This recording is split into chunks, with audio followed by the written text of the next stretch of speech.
everyone, welcome back to Sweet Talks. I'm Tess, your host.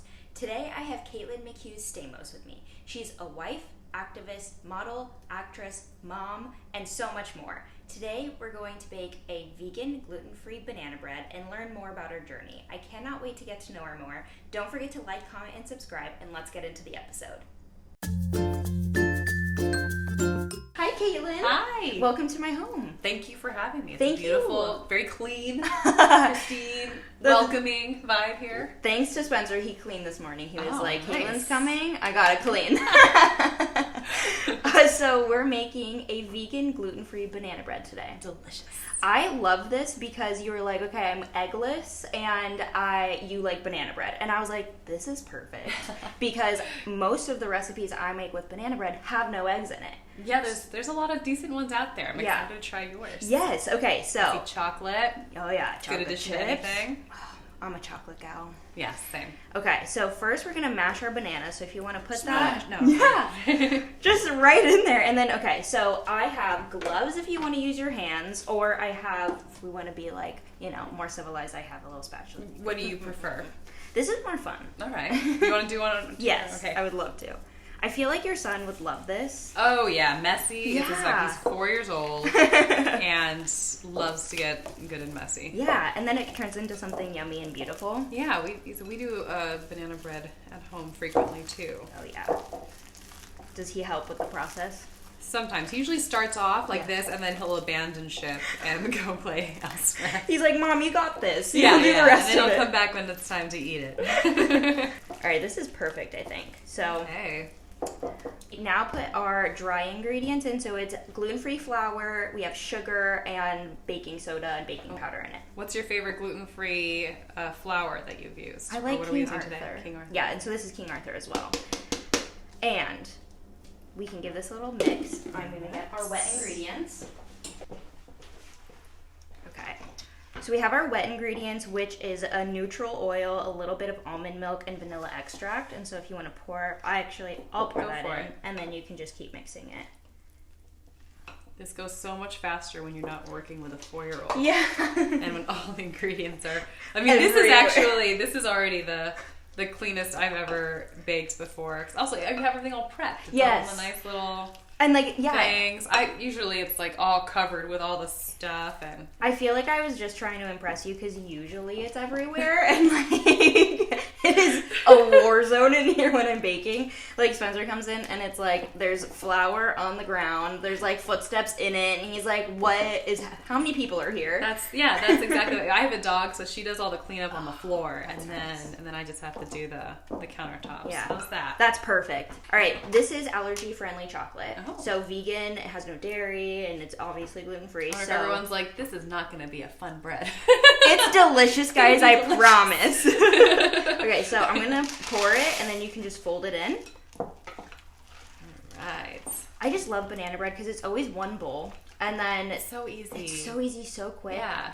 Yeah. When everyone was making breads and stuff, like the fancy sourdoughs, I was just making banana bread. Me too.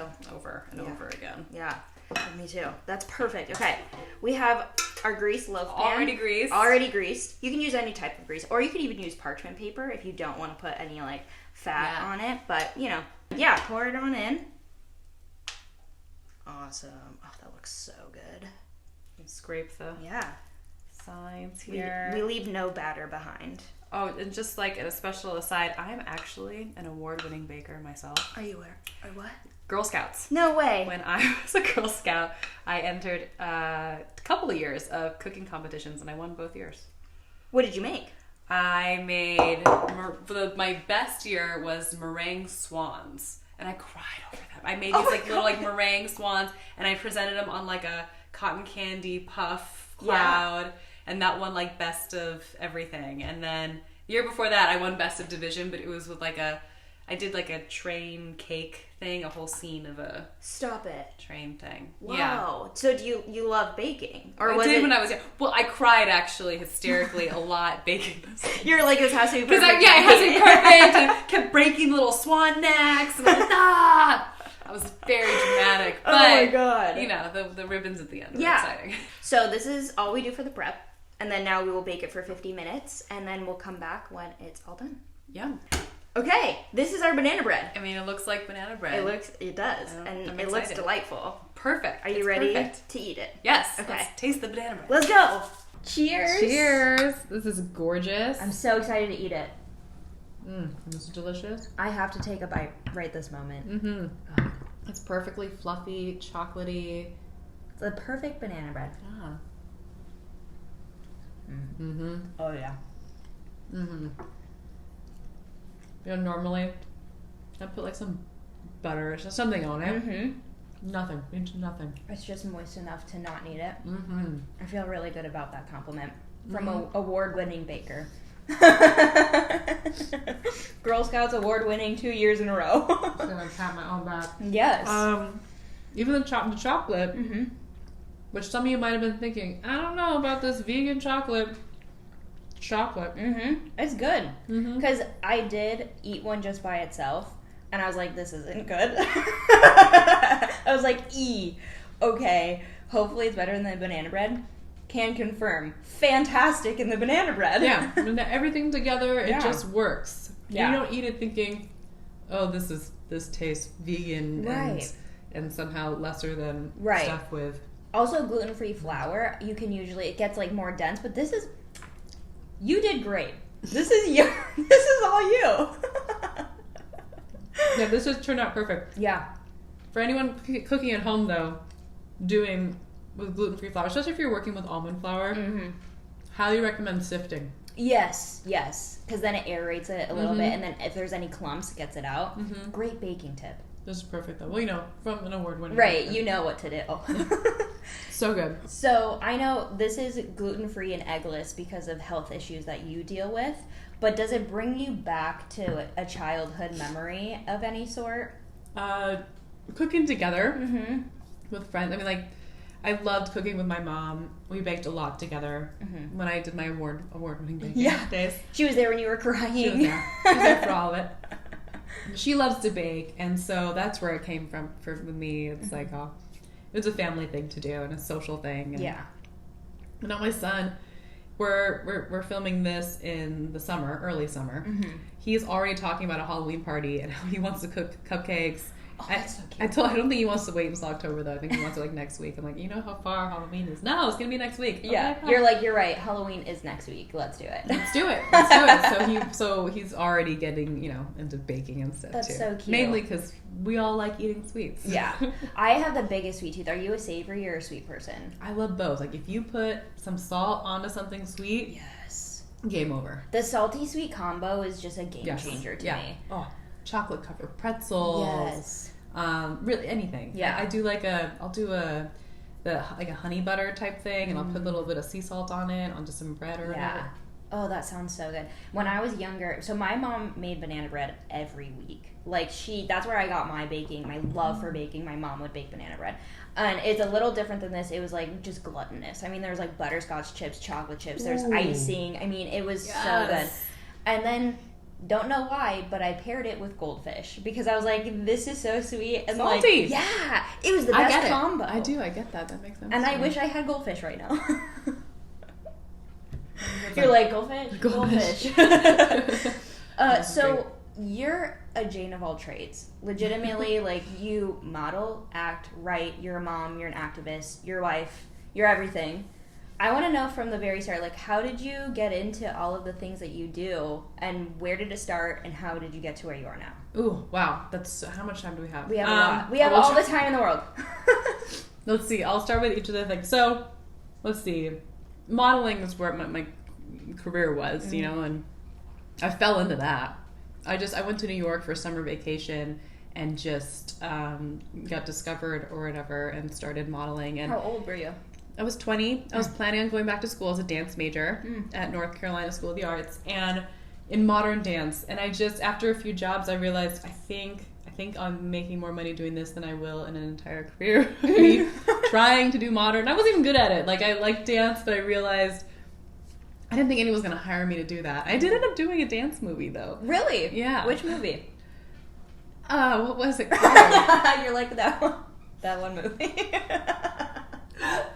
Oh my god, I don't even remember. Clearly acting has not been as big of a thing. But then, but from modeling, I got into acting and doing commercials, and I love doing commercials. I've done a little bit of TV and film, but I told you, so I eat this way because of a health issue, and that health issue I tried taking a medication for, and it affected my memory, which is why I can't remember that movie right now. I feel like the title changed too at some point when we were filming, which is also probably why I don't remember. Anyways, but the medicine I took permanently altered my ability to memorize. Wow. And so I basically stopped. Yeah, I basically stopped acting. I mean, I don't know, maybe if I tried hard, if I did like memory games, it would come back. But it was really, I used to be able to memorize 10 pages at a time, and now I can barely memorize like 5 lines. Holy cow. Wow, that's wild. It was rather rapid. Yeah. Anyways, but it's fine. I liked what I do now. Yeah. So I stopped acting. I still model now. I went back to modeling after a year or so off when I decided to have a pod of children at my house for school. Because I became a mom and the world shut down, and he was social, so and an only child, so I set up a pod for him. Oh, that's really cute. And then now he's back in school, and that's why I decided to do the podcast. Yes. Which is an awesome podcast. So it's called How Can I Help? It is. So tell me more. Why did you start it? What is it about? Well, it started when the world shut down, and I just found myself on Instagram and drawn to people who I found inspiring and had interesting stories. And I would reach out and say, hey, can I just talk to you on Instagram Live? Because maybe other people would be interested in, and I want to share my platform with you. Yeah. And some people said yes. And then from there, a podcast production company reached out, Citizens of Sound, and they said, hey, we think this could be a podcast. And I said, give me a year. I got a pod in my house. Yeah. So you're like, I'm living with tiny humans. A lot of tiny humans right now. But let me mull it over for a year. And so I did. I really reflected in that year and what I would want it to be. And it's basically an extension of those Instagram Lives. I want to share my platform with people who I think are making a positive impact in the world, and what I can do to help and what my listeners can do. And so I tackle causes that I really care about and want to change, like helping kids who have been abused, helping people who are homeless get out of that, and helping to prevent suicide, and to pass responsible gun laws.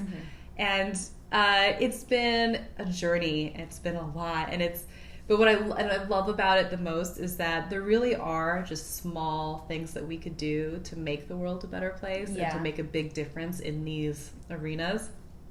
And that's what I hope is coming across with the show, is that yes, we may talk about difficult things, right? But we leave hopeful because we leave with things in our pocket of what we can do. Yeah, totally. And so I think that, the topics are, like you said, they're very heavy, but they're like, it's something we need to talk about. And one thing was, there's a big mental health thing, and with talking about suicide, that was one of your episodes. What drew you to that? Did you have mental health struggles when you were younger, and that's why you were drawn to something like that? Like, how did you get into your political stances as well? Because you talk about such a wide range. It's all over the place. If you're looking for a cause, I probably am going to get to it at some point. So I did. I was never like diagnosed depressed or anxious or anything, but I do think that I had some thoughts growing up that were down and dark, and I never felt like I could own that because my life was really good. I grew up in a good house. I was not abused. I had I had no reason to be sad or stuff. But also, but I think that rejecting that emotion made things harder for me as well. Instead of just being like, okay, I'm really sad in this moment, and to really live in it and move on from it, I kind of would get angry at myself for being sad, and then. Anyways, we all have our mental health things. Right. I feel like all of us, there's not a single person that I would think, as I said, that every day I've been super happy and life is great. Right. We all have our struggles and harder days, and any way that you can learn to kind of help improve that and deal with those emotions better, I think is good. I wish it was actually something in our curriculum growing up. Me too. I feel like social emotional development is not really stressed upon. That's something that should be. And then, in causes and stuff and how I got political, it had to start with my grandfather and my father, my mom's dad and my dad. My grandfather is an immigrant from the Philippines and grew up in the kind of poverty that few of us have seen. And he ran away from home, joined the Navy at the age of 17. Wow. He might have lied about his age. I don't know if he was allowed to do it at the age of 17.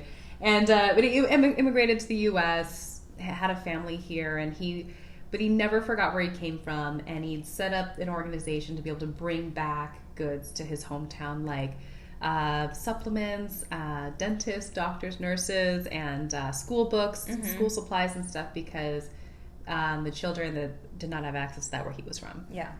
And he also made sure to always he brought over a lot of his friends and family over too, and he helped them become American citizens and made sure they always signed up to vote and registered and stuff. And then my father has also always been very political and always active and supporting the candidates that he really believes in actively, and the causes, and showing up to marches and stuff. And so, and I've done that too. I've followed in that, and I see now, especially in learning about all these different causes that I care about, how much government can play a role in helping situations. Yeah. And I know that a lot of people don't want to depend on government and think that it's, they mess up with so many things. And it's probably true. But I don't think we should give up on government. Then. Yeah. I think we should work and fight really hard to make it better. Yeah.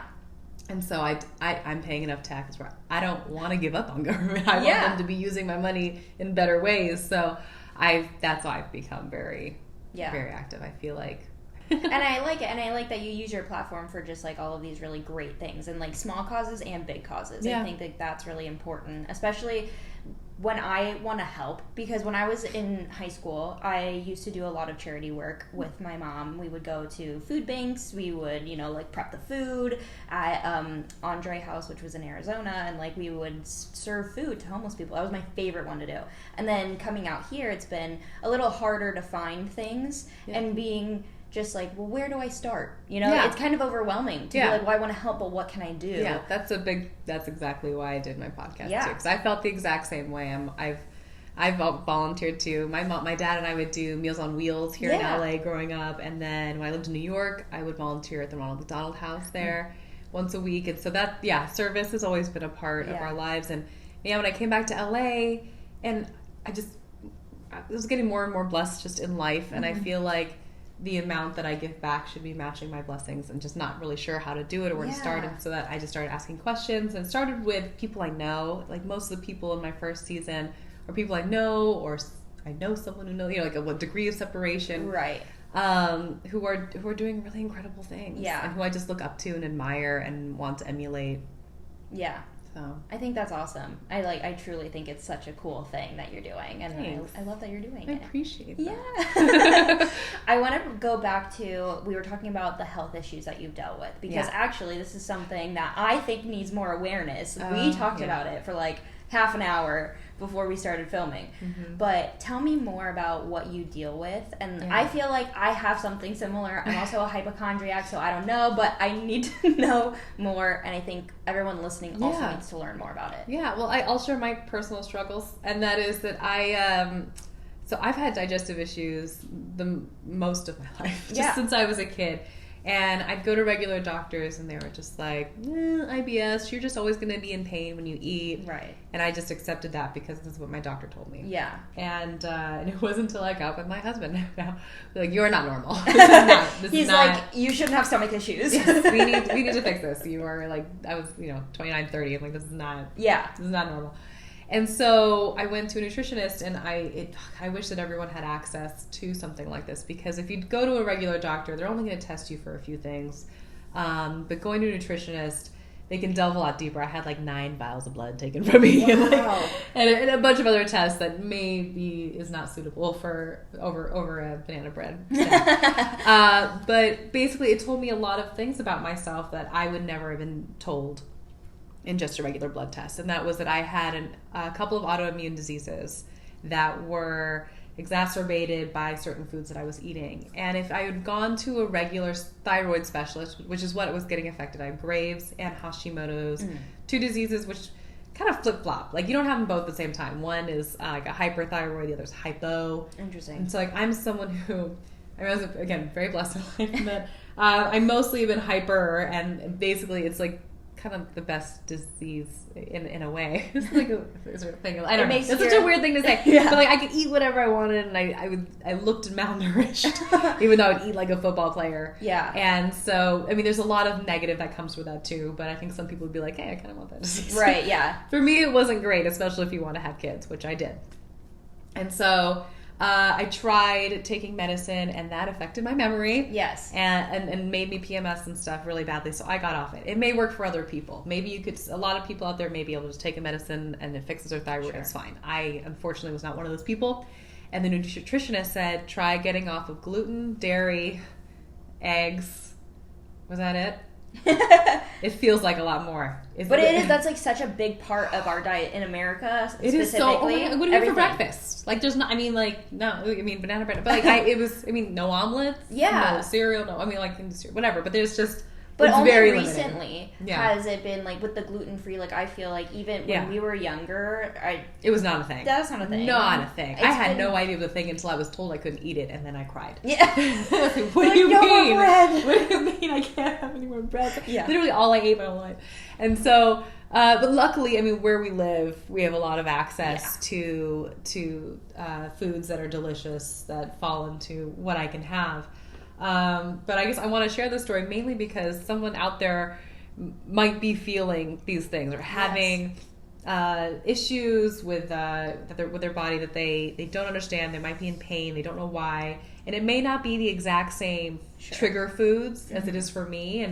And if you don't have access to a nutritionist or a doctor who will do those kinds of tests, another thing you could do is an elimination diet where you just take out inflammatory foods. And that's an easy thing to Google. Sure. And then have like a few weeks of, okay, I cut out everything, and then introduce one kind of food and see how your body reacts. Yeah. And if it goes well, okay, cool, that's not a trigger food. And then add another kind of food. And then, oh no, I reacted to that. Maybe I'm not going to do that one. And then take that back out and try that way, because that's one. Yeah, it's just one way that you can, on a dime, figure out. Yeah, well, because you were saying what really hit me. You said 1 in 3 women have an issue with their thyroid, and so I don't know if you're on TikTok or like if you spend a lot of time on social media, but there's this trend, or I guess. Like a blanket statement that like hot girls have stomach issues, which is like it's a joke, right? But like it's true. but I'm like, all of these women have stomach issues. Yeah, yeah. Clearly, that can't just be like LOL. No, it was not. Yeah, I mean, and I would get so much hate. Are you anorexic? Go eat a burger, you know. Yeah. but a lot of time, I mean. And it also makes it difficult too when in society for many years. I feel it's not that way anymore. I feel like it's trending differently. But when I was growing up, to be this thin was what you wanted to be. You know, it's like to be admiring someone with stomach issues. Yeah, it's so weird. Yeah, I just want people to be healthy. Just be healthy, whatever weight that is for you. As long as all your organs are happy and nothing is hurting in your body. Yes, then you're good. Yeah, exactly. That's beautiful. Yeah, I completely agree. So you mentioned that this was all happening and you wanted to have children, and now you have a beautiful baby boy, and baby, he's 4, He's right? 4. Yeah. Growing up fast. So fast. What's it like being a mom and juggling, your advocacy efforts and being a mom, having a social life? Yeah, it's hard. There's no balance. I'm terrible. Zero balance. I'm falling down all over the place. I constantly feel like a failure in everything that I do. But I try, I try, and I try now to focus on quality over quantity, no matter what it is I'm focused on at the time. So like when it comes to advocacy work, I'm not going to single-handedly change anything, any law or anyone's life, but I can try to connect with and put my money into or put my energy into stuff that other organizations that are already in existence that are doing the good work, and just support that. I don't see myself starting my own thing. And so I do that. And then just, and we have a lot of help around our house, and I'm really grateful for that. And that allows me to have the time to do other things, to be able to work. Sometimes my husband is working, sometimes he's not, and he's able to spend more time too. But we really have had a lot of quality time with my son. Like I might not spend all day every day with him, but when I have time with him, I really want to focus with him and do something be in his world and really connect with him when I am with him. Yeah. And same with my husband and with friends. And I'm not perfect at it. I try not to be on my phone too much. Right. And to just focus on whoever it is that is in the room with me. Right. And again, I don't always succeed at that, but those are the goals in life. Yeah, totally. I mean, we're all human, right? We're like, oh, something like popped up, well, I'm going to check it. Exactly. But as long as you're spending that quality time, making that effort, I think it just it shows, and that's so important these days. Especially, we have so many things taking our attention. Yeah, and friends, I have to say, tend to fall by the wayside the most in my life currently. But I gotta try to remember, like, even if we're not spending as much time together. But if I'm thinking of them, just to reach out. Yeah. Even if it's just like a quick little text of like, hey, just why do I miss you? And hope we get to see each other soon. A quick thing. Yeah. And then if just people I really want to make sure I stay in contact with. Yeah. I think my thing is too, because we're homebodies. So like, I'm okay with just texting or calling a friend and feeling like that is a really great interaction and understanding like that's my friend love language and like being open with my friends about that because, sometimes they're like, no, I have to be with someone. Everyone's different, but being able to connect, like you said, and make them feel like, hey, I'm thinking of you. Yeah. I care about what's happening in your life and I may be busy, but like, love you. Yes, exactly. Just, I haven't forgotten about you. I do care. I care. Exactly. And then I'm trying to think of anything else. But and self-care. Oh, yeah. What are your self-care things? Bath. Mm-hmm. I love a bath. I don't get them frequently, but when I do have them, it's just, that's my aha moment. And, I just, my wind down by myself of like a half hour of TV at night is also really helpful. Yeah. And, that's myself. And eating delicious things. Eating, I turn to food. Yeah, I really do. I turn a lot to food, especially to sweets. Yes. And then bath and TV. I love that. And anything really that can just like calm you after a very busy day. There's a lot of things happening. Oh, and exercise too. I should say that too. I try to do that as well. Movement. I try to start my day with some movement. Mm-hmm. Yeah. What's your favorite type of workout? The easiest one, and for me right now, that is a neighbor of mine happens to be a workout instructor, and cool. she coaches us, like a group of us moms in the mornings. Oh, I love that. It's like it's literally 2 houses away. I have no excuse. Yeah. It's so too convenient to say no to. That's so convenient. I would love that. Yeah, but I'm not someone who's self-disciplined enough to do it on my own. Like, I'm not going to sit in my living room and do it much, but if someone starts yelling at me to get things done, you're like, okay, fine. I'll do this sit-up for you. Yeah. So I want to go back because I have a question. I don't have children. I definitely want children in my future. But the one thing that I've talked to my mom about, and like just as kind of common knowledge with women, is when you become a mom, you almost lose your identity as yourself, and you become, for you, Billy's mom. Yeah. You're no longer Caitlin. Yeah. How has that journey been? What has it been like? Well, my body will never be the same. Yes, right. That's the other thing. It's so scary. But I don't care though, I guess. And in a way, it's really freeing. Mm-hmm. Especially having been a model and actor, and like so much of who I was and my value was in my body and what my body could do. And then after giving birth and everything that's happened since then, I know outwardly it doesn't look that much different, but if you get under the layers, right, you're like, more than anyone else. Yeah, and it is a little weird and it takes some getting used to, but the love that I have for this small human just overtakes all of that, and I don't even care. I'm like, my body, whatever. And so, in a way, it's freeing to stop caring about yourself. Yeah, in a lot of ways.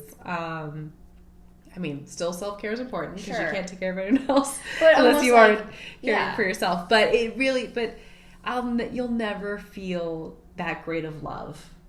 And also that great of fear. Yeah. Basically all the emotions and anger, just all of them all the emotions are so much more intensified, but in such a beautiful way. Yeah. And then thinking about the world, I also think even though I cared about causes and I was a mini activist before, because I have a child now and I want to leave him the best planet ever, it's really awakened much more urgency in my activism and what I want to do and how I want the world to be when he's left this world. It's because right now it's kind of a mess. And then I think it's beautiful too. Yeah. but it is hard. I also think that there is no one who should become a parent who doesn't really want to do it, because it is the hardest job in all of the ways. Like sleep, just none. Zero. No. I just recently he started. I mean that's a whole other journey. But sleep was difficult for us. He eventually has figured it out. But he's 4 now. It took a while. That's 4 years of no sleep. Oh my God! And then when he becomes a teenager, I hear that's back to no sleep again. So because you're worrying because he's out all night, exactly. And you're like, God. It's just. I'm just really enjoying 4 though right now. I have to say. But it's so hard, and then also just again the failure, always feeling like I'm failing. I want to do the best job. I just want to raise a good human. I want him to grow up and be a good person, and just hoping that I instill that in him. Do you think you ever won't be scared? No. Always you're always gonna be always scared. But that's okay. I mean, like, you manage it. Yeah. You focus on other stuff. It's not always that. Yeah. It's not constant fear. Sure. But it is a lot of fun to be scared. What will be the moment when like, I did a good job? I mean, collectively, you and John did a good job, but like, I did a good job. I mean, it really does take a village. Yeah, absolutely. It takes everyone around him. I guess, I don't know, when he's fully an adult, when he's fully financially on his own, when he doesn't need us for anything anymore, and just see how he stands on his own 2 feet, then I feel like, okay, now the rest is on you, buddy. Yeah. You're like, I'm done. I'm still your parent. I will be there for you always, but like, it's up to him then at that point. And that could happen at any age. I'm hoping it happens closer to 18 than 40, but. Sure. I think that's a good goal. But I don't know. We never know. Okay, so my second question about identity as well. So I feel like this happens to women mostly. And it's in any job field, industry. But when we are with a successful individual, we become, like, we're known as their counterpart. So, John's wife. Have you felt like society has labeled you as his wife? Have you felt hindered or helped both? How has that journey been? It's I think that's such a great question, and it's a little difficult to quantify, because maybe there are other universes where I didn't end up with him and see like what happened to that version of Caitlin. Sure, yeah. But the multiverse. The multiverse. Let's see what happens. But I mean, in this one, I have to say, I've had other relationships. I was even married before. And this is the first relationship I've been in with somebody who, yes, is extremely successful in what he does, very well known for it. In the other relationships, I've either been the breadwinner or we're pretty well, like, evenly matched. I think because we met in a time when I already felt successful in my life, like I'd been adulting for over 10 years at that point. I owned my own property and my own car and stuff like this. So I felt like an adult. I didn't feel like, I don't know who I am. Yeah. I was very comfortable in who I was. But at the same time, maybe subconsciously there is a part of me that really wants to be able to step out of the shadow, and maybe that's why part of doing the podcast and continuing to work, even though like I know I don't have to, and it's again a blessing in my life to be able to say like, look, I could just stay home and take care of the house and my son on my own, and we'd be fine. But there is a part of me that wants to make a bigger impact on the world. Yeah. And I don't know if that's because of my relationship with John and I don't want to compete in any way. Absolutely. But I do want to make a bigger impact on the world, because I feel like we could. I'd rather, like, we've been given the blessings of having a bigger platform and being in the spotlight, and I could do nothing with it, or I could use it for good. Yeah. And so that's it's, in a way, I'm taking advantage of it, but not for I'm hoping it doesn't seem like it's not for my own benefit, but in order to raise awareness about other things that I care about and other people, I think, who are doing better things than me. I would say, I wouldn't quantify it that way, but I think that you are doing amazing things. Like, I think that none of your platform, actually, because obviously I stalk you, and I was like, none of this is like about you. Is what I noticed. Is a lot of, it's always about lifting other people. Yeah. Have you always been that way? I get, I was hesitant even joining social media at all. Like, my brother, you really need to get on Instagram. Yeah. It's the future of your profession. And I'm like, I don't know. It just seems so weird. Like, I didn't even, it's always either been about work and like, okay, because sometimes for modeling at least, if I really like the company especially if it's a small business that I want more people to know about, then I'm happy to post about that work too. And because I want them to do better. Yeah. and then it's really just causes and stuff. And I'll share a little bit of insight into my family, but I don't want it to feel so about me. Yeah. it's promoting either like Disney stuff. I do love Disney, and I do post a lot about that. And that's not even about me too. It's just more like I just love Disney so much, and I know that a lot of people who follow me for that content as well, and I like being able to share that with them. But so that's the most me that you'll get, I guess. Yeah. How do you feel about raising a family kind of in the limelight? You do definitely have privacy. I don't think you broadcast your personal life online, but it is more in the limelight than just a regular individual. Yeah, and it's definitely, I think because, I mean, John was, I don't know, a later teen when he became famous, and so both of us are not exactly sure how to navigate it for Billy. And I've seen, we've seen examples of extremes of it, right? Of completely keeping him out of the public eye or always in public. I think we do just a little bit here and there. And I understand that there's interest in our family, and I don't want to, and I'm okay with that to a certain extent where it feels organic and natural and okay to share, but I don't want to oversaturate the world with our family, and I don't want to make it, I don't know. If it feels natural, we do it, and if it doesn't, we don't. I don't know. Sometimes it feels weird, and if we get that weird feeling about it, we don't do it. Yeah. And then there's other times where we're like, no, I think this would be fun, and I think he'd enjoy it too. Yeah. And then we'll say okay to it. Yeah. I feel like you approach it like any just person who's doing something with their family would do it. Like, okay, we're going to Disneyland. Well, obviously I'm going to post about my child at Disneyland. But it's not in the forefront of your mind, and it's just like, hey, we're just like living. Yeah. We'll see. And you know what? I'm probably screwing it up. No, you're not. No. Billy will be able to tell me in several years, Mommy, you shouldn't have put me. Either way, I feel like either way it's going to be wrong. It's either going to be like, I wish you hadn't put me out there so much, or it'll be, why didn't you put me out there more and I could have had a bigger following? Either way, I feel like it's going to be wrong. Whatever I choose to do. He's going to therapy for something that I've done. And I just hope I didn't screw him up too much, no matter what it was I did. Oh my gosh, that's so funny. I mean, hey, we all should be in therapy. So. Yeah, exactly. Where do you see yourself in 5 years with your advocacy, with your family, and just with life in general? I'm hoping the world is completely at peace. Yeah. The world is perfect. And everything is great. I mean, really, that's what I hope that I do. I hope that the world is a safer place, a better place for everyone. I hope that everyone on the planet has the food that they need, the water they need, and the home that they need, and the health that they need in life, and the love they need. Yeah. Very optimistic. Yeah, absolutely. And for yourself? And I don't know. We'd love to have another kid. Mm-hmm.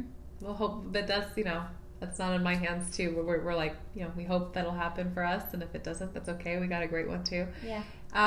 And let's see, in 5 years I'll be in my 40s.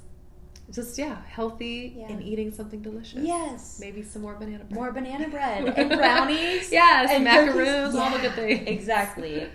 Well, Caitlin, it's been amazing having you on. Thank you so much for being here. Thank you. And I want you to come back on. Anytime. Yes. I will eat anytime. Yes. All right. Cheers. Cheers. Bye. Mm-hmm.